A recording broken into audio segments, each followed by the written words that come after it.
Hello there. Do you have all kinds of odds and ends of string or yarn or bits of this and that lying around the house or in bags or boxes? This is some elastic I bought in an assorted bag of different lengths of things, and it was a very big mess.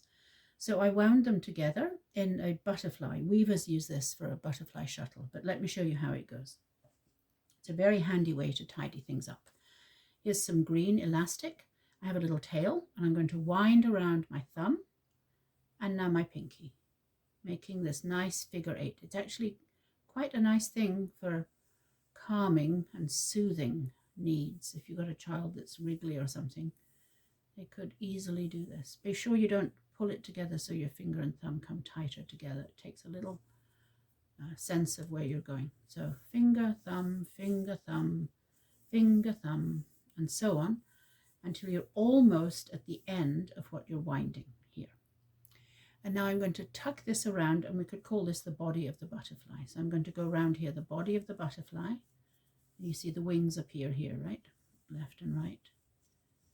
Round and round a few times until I'm almost at the end of this dangly bit here that I'm making the body out of. And then I tuck that end into the last little bit of elastic here and pull it firm. Elastic or yarn or whatever. Just pull that firm like that so it holds it.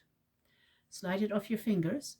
Now when you're ready to use it, just pull this first end out and it will just slide out, ideally, out of the butterfly like that. And there you've got some.